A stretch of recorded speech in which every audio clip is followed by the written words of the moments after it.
Juste après sa mort, on voulait faire une vidéo sur la vie du pape François, mais pas la vidéo que vous verrez partout dans les médias. Car en réalité, l'histoire n'a pas basculé en mars 2013 quand le cardinal Bergoglio a été élu pape, mais bien avant, en 1948, lorsqu'il a posé un choix radical que même sa famille n'a pas compris. Dans cette vidéo, on va chercher à comprendre comment le pape François est devenu incontournable au XXIe siècle en allant toucher des publics aussi larges que les lecteurs du magazine de rock Rolling Stone et les ados abonnés à Disney Channel. On va pas chercher à faire une histoire exhaustive de sa vie, mais plutôt relever certains éléments qui, selon nous, sont constitutifs de son identité. Et on va se rendre compte que les faits marquants de son pontificat ont été semés bien avant son élection. En réformant l'Église en profondeur depuis 2013, le pape François s'est fait de nombreux ennemis parmi les évêques et cardinaux qui l'entouraient. Aujourd'hui, certains se réjouissent déjà à l'idée de voir un nouveau pape arriver. Alors est-ce que les réformes que le pape François a mis en place vont s'implanter dans la durée à travers les siècles, ou est-ce que chacune de ces idées va être méticuleusement démantelée et tout balayé d'un revers de main par son successeur? François était-il un faux pape, comme l'affirment les sédévacantistes qui considèrent que tous les papes sont mal élus depuis 1958, ou était-il un guide inspiré par l'Esprit Saint? De Buenos Aires à Rome, des plages de Lampedusa aux tribunes de l'ONU, voici comment le pape François a marqué l'Église et ce qu'il laisse en héritage.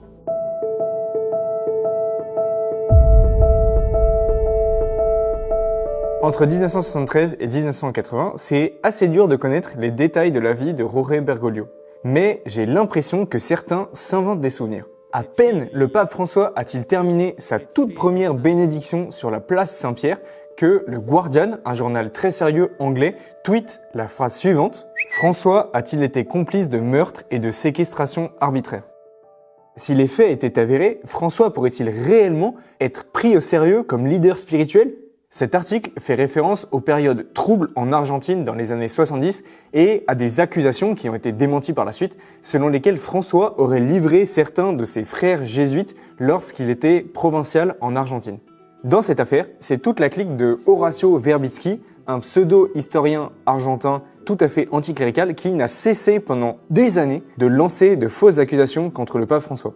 Mais au lieu de livrer des prêtres à des bourreaux, ceux dont certains l'ont accusé, François a été plutôt héroïque pendant cette période. Avant de vous raconter cette histoire, laissez-nous vous donner un tout petit peu de contexte. Jorge Bergoglio est né le 17 décembre 1936 à Buenos Aires, en Argentine. Fervent chrétien, ses parents lui transmettent une foi vivante et sans concession. Jorge grandit, tombe amoureux et annonce à l'une de ses amies « Soit tu te maries avec moi, soit je deviens prêtre ». Sympa. C'est finalement la deuxième option qu'il va choisir. À 22 ans, en 1948, Jorge Bergoglio va prendre la décision la plus importante de sa vie. Il ne le sait pas encore, mais ce choix va littéralement bouleverser l'Église. Il choisit de devenir jésuite. Ses parents sont opposés à ce projet, mais ils finissent par accorder leur bénédiction après qu'un salésien proche de la famille les y encourage. L'action de Jorge Bergoglio en tant que prêtre est vite remarquée, et 15 ans plus tard, en 1973, il devient le provincial des Jésuites d'Argentine à seulement 37 ans. Ce genre de responsabilité est d'habitude confié à des prêtres ayant beaucoup plus d'expérience. À cette époque, l'Argentine traverse des crises politiques à répétition entre les deux extrêmes qui poussent les institutions à leurs limites. Si bien qu'en 1976, l'armée prend le pouvoir par un coup d'État. Bergoglio est sous le choc. Commence alors une période qu'on appellera plus tard la guerre sale. Chaque semaine, des opposants politiques sont enlevés par l'armée et le sort qui les attend n'est pas joyeux. Détention, torture et exécution sommaire. Le motif de leur arrestation est clair: agents de la rébellion. Ils doivent mourir pour laisser place au projet politique des militaires. Bergoglio se trouve dans une situation extrêmement délicate à la fois en interne et en externe. En interne, car les fractures politiques qui traversent la société se reproduisent à l'intérieur de l'Église et à l'intérieur de la compagnie de Jésus que Bergoglio dirige. Il doit en permanence ménager la chèvre et le chou. Et en externe, car si Bergoglio condamne les agissements de l'armée, il ne peut pas prendre de position publique. Sinon, il mettrait en danger sa propre vie, mais surtout celle des 400 jésuites du pays. Et pourtant, le père Bergoglio va mener un jeu d'équilibriste subtil et accepter de mettre en danger sa propre vie pour en sauver d'autres. Si le père Bergoglio ne peut pas parler publiquement, il peut agir en secret. Pendant plusieurs années, Jorge va s'appuyer sur un réseau de jésuites d'Argentine, mais aussi des pays frontaliers comme le Brésil, le Chili ou le Paraguay, pour exfiltrer discrètement les opposants politiques menacés. Son procédé est simple. il convoque les clandestins au Colegio Maximo, là où il habite en Argentine, sous prétexte d'aller faire des études ou une retraite en silence. Au bout de quelques semaines, les opposants politiques sont emmenés en bus à la frontière, ils sont récupérés de l'autre côté et de là prennent un avion pour l'Europe, libre et sain et sauf. Ces faits sont assez peu documentés, mais nous nous appuyons sur le livre François le Réformateur, l'une des biographies très sérieuses du pape François. Combien de clandestins Bergoglio a-t-il sauvé de la mort et de la torture ? Personne ne le sait. Lui seul connaissait leur véritable nom et les itinéraires empruntés. Ils étaient en tout cas plusieurs dizaines, vu les témoignages récoltés. Mais Bergoglio va beaucoup plus loin, et ça c'est lui qui l'a affirmé sous serment devant la justice en 2010. Alors qu'il trouve un clandestin qui lui ressemble vaguement, Bergoglio lui donne ses habits de prêtre et ses papiers pour qu'il puisse passer la frontière librement. Ces actes de courage pour sauver des vies sont plus qu'héroïques. En fait, en aidant des clandestins à s'enfuir pour ne pas être torturés, lui-même se mettait en danger de se faire attraper par la police, torturer et tuer. Une fois la vérité rétablie sur des faits, on comprend mieux la position et les actions de Bergoglio pendant la dictature en Argentine. Et d'ailleurs, le Guardian qui avait tweeté en l'accusant d'avoir livré des prêtres juste après son élection a retiré son tweet et s'est excusé. Le courage que François a montré en sauvant des opposants politiques en Argentine, il va aussi le mettre en œuvre en arrivant au Vatican, et cela sans tarder. Quelques mois après son élection, le voilà dénonçant devant les évêques et les cardinaux les 15 péchés de la curie romaine. Coloro che si trasformano in padroni e si sentono superiori a tutti e non al servizio di tutti. Autrement dit, François dit courageusement les 4 vérités à tous ceux qui dirigent l'Église. Et ça ne va pas tarder à lui faire des ennemis tout autour de lui. Mais là où certains chefs se taisent pour maintenir la paix et se faire aimer, le pape François a eu le courage de dire la vérité, quel qu'en soit le prix. Certains déclarent même, je cite, « Jamais un pape n'a osé parler de manière aussi crue, brutale presque, à la machine vaticane.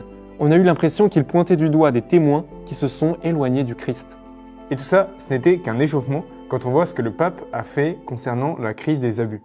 Pendant des années, des religieuses, des religieux, des prêtres, des laïcs en mission et même des évêques ont abusé de manière morale, sexuelle ou abus de pouvoir de certaines personnes qui leur étaient confiées, et ça dans l'exercice de leurs fonctions. Mais le pire, c'est que ces victimes, une fois qu'elles dénonçaient les actes, n'étaient pas entendues et que les agresseurs étaient protégés et cachés. La plupart d'entre eux n'étaient même pas déférés devant la justice civile. Le pape François a eu des actes très forts pour endiguer cette crise. Déjà, il a déclaré qu'un prêtre qui abuse un enfant est comme celui qui célèbre une messe noire. C'est un propos hyper fort. Mais il ne s'est pas arrêté à des condamnations. Il a reçu beaucoup de victimes à qui il a demandé personnellement pardon.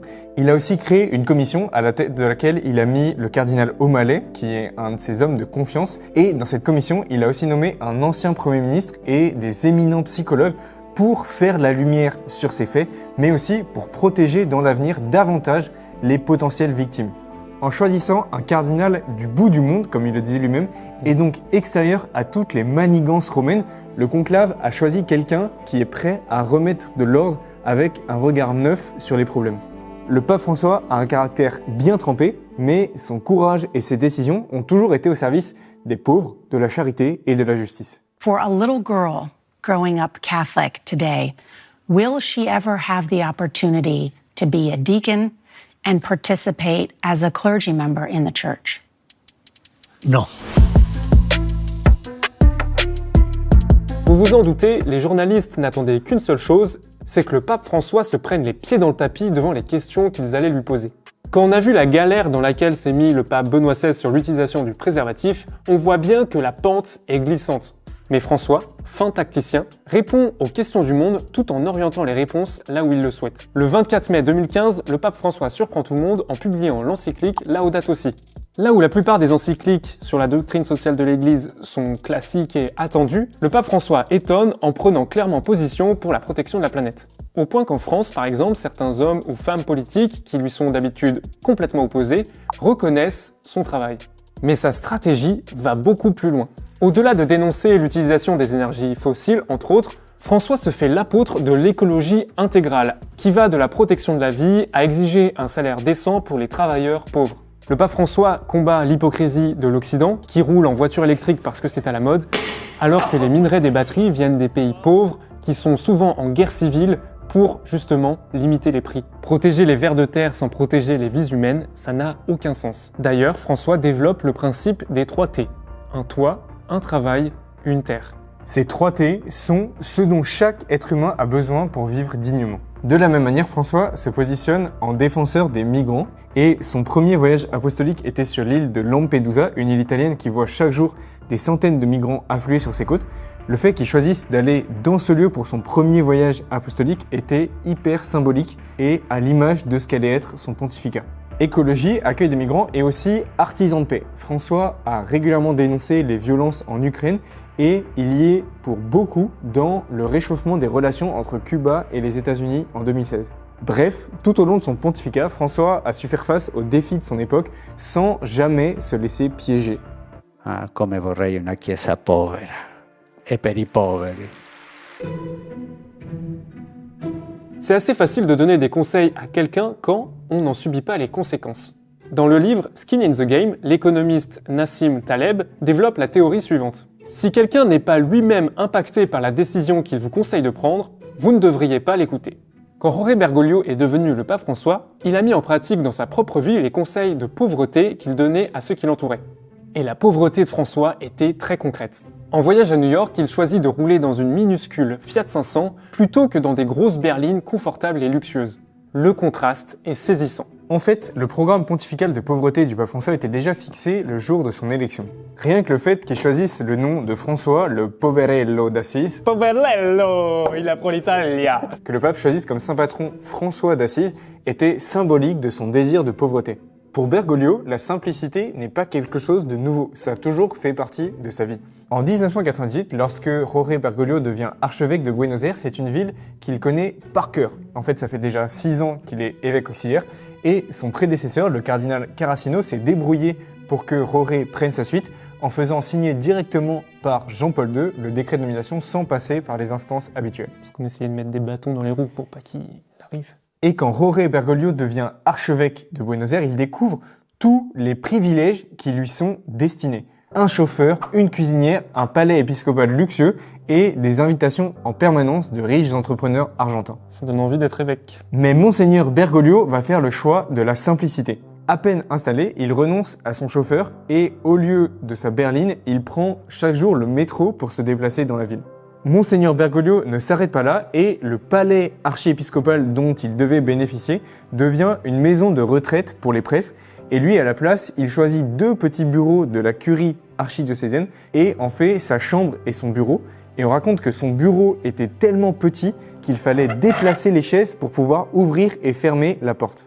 Un jour, un masseur vient s'occuper de Bergoglio et il est interpellé de voir qu'un personnage si important n'a que des habits troués et rapiécés. Tous ces témoignages montrent bien que Bergoglio, depuis longtemps, avait choisi la simplicité. Une fois élu, François sera dans la continuité. Là où les papes précédents avaient des croix pectorales en or, le pape François choisit de garder sa simple croix qu'il avait reçue à Buenos Aires. De même, il refuse de porter les mules rouges traditionnelles de Gamarelli et garde ses vieilles chaussures. Mais le choix le plus impressionnant concerne son logement. À peine arrivé dans les appartements où les papes normalement habitent, le pape François, lui, ne se sent pas très bien. Vous savez, ce sont les appartements que l'on voit lorsque les papes vont sur le balcon de la place Saint-Pierre pour faire des discours. Eh bien François, il trouve ces appartements trop luxueux. Il choisit donc de s'installer dans la Casa Santa Marta, dans une chambre toute simple, et déjeune tous les midis à la cantine au milieu des fonctionnaires du Vatican. Normal. Tous ces petits ou grands gestes sont importants. En choisissant de retourner à la simplicité et la pauvreté, le pape François ouvre un chemin pour toute l'Église. C'est en se faisant lui-même pauvre et proche des pauvres que l'Église montre réellement qui elle est. François recevait régulièrement des personnes handicapées, donnait ses chaussures à des SDF et ouvrait grand les portes du Vatican. François a voulu emmener l'Église dans ce chemin de pauvreté en y marchant lui-même comme pionnier. Quelques jours après son élection, le pape François reçoit une visite privée un peu particulière. En effet, ce sont 3 pasteurs protestants de Buenos Aires qui sont venus le rencontrer. Et le plus fort, c'est que les 3 ont prié pour le pape en demandant à Dieu de leur donner une parole.